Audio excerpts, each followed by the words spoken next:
Hi hello. So ఈరోజు మన విశ్వ చైతన్య జూనియర్ కాలేజ్లో లాంగ్వేజెస్ టీచర్ ఇందిరా గారితో మనం ఉన్నాము. హాయ్ అండి, ఎలా ఉన్నారు?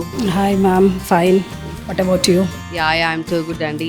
సో చెప్పండి, మన కాలేజ్లో పిల్లలందరితో అండ్ అలాగే అదర్ ఫ్యాకల్టీస్ అందరితో మాట్లాడుతుంటే ఎక్కువగా నాకు వినిపించిన పేరు డిసిప్లైన్. సో అది కాకుండా మనం కల్చరల్లో కూడా ఎంత ముందుకున్నాం అనేది పేరెంట్స్కి చెప్పాలి అని నేను అనుకుంటున్నాను. సో చెప్పండి. First of all, my name is Indira. I'm working as a language lecturer here. The last more than 15 years I'm working here. మా కాలేజ్లో అకాడమిక్తో పాటు కల్చరల్కి కూడా మేము చాలా ఇంపార్టెన్స్ ఇస్తాము. ఎందుకంటే మన కల్చర్ అనేది మన స్టూడెంట్స్కి కూడా తెలియడం చాలా ఇంపార్టెంట్. సో ఇది బేస్ చేసుకొనే మేము మన ఈ అకాడమిక్ త్రూ అవుట్ ఈ 2 yearsలో ఏ ఫెస్టివల్ వచ్చినా సరే, లైక్ ఇప్పుడు బోనాలు వస్తే బోనాలు సెలబ్రేషన్స్ చేస్తాము. సో దసరా టైంలో బతుకమ్మ సెలబ్రేషన్స్ చేస్తాము. సంక్రాంతి టైంలో రంగోలీ కండక్ట్ చేస్తాము. ప్లస్ ముగ్గులు కాంపిటీషన్ అని, సింగింగ్ అని, ప్లస్ దీంతో పాటు బాయ్స్కి వచ్చేసి మేము outdoor games, indoor games, so games meet కూడా మేము కండక్ట్ చేయడం జరుగుతుంది.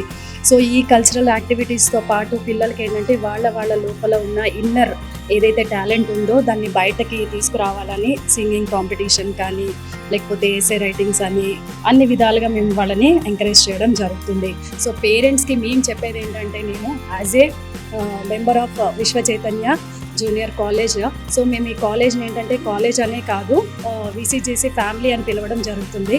సో స్టూడెంట్స్, ఇక్కడ మేనేజ్మెంట్ ప్లస్ మేము లెక్చరర్స్ అందరం కలిపి మేమంతా ఒక ఫ్యామిలీ అని అనుకుంటాము దీన్ని.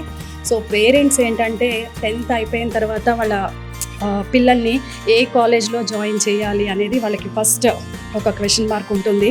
సో యాజ్ ఏ పేరెంట్గా పేరెంట్స్ కానీ లేదా పిల్లలు కానీ ఒక కాలేజ్ని సెలెక్ట్ చేసుకోవాలి అని అనుకుంటే ఏది బెస్ట్ కాలేజ్, ఏది మంచి కాలేజ్, ఎందుకంటే అదే ఫస్ట్ స్టెప్ వాళ్ళ లైఫ్లో. వాళ్ళ లైఫ్ టర్న్ అయ్యేదే ఆఫ్టర్ 10th.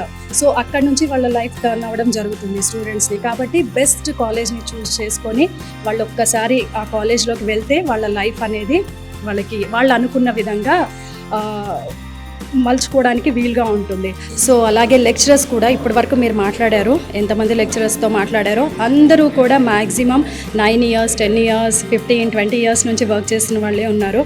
ఇక్కడ ఎవరు కూడా 2-3 monthsకి 6 monthsకి చేంజ్ అవుతున్న ఫ్యాకల్టీ ఎవరు లేరు. అందరూ స్టాండర్డ్స్ ఉన్న లెక్చరర్సే ఉన్నారు.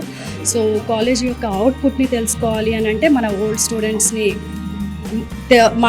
వాళ్ళతో మాట్లాడితే తెలుస్తుంది ఎంత అవుట్పుట్ ఉంది, ఈ కాలేజ్ నుంచి వెళ్ళిన స్టూడెంట్స్ ఏ లెవెల్లో వాళ్ళు సెటిల్ అయి ఉన్నారు అనేది. That's it. Thank you so much అండి. Thank you.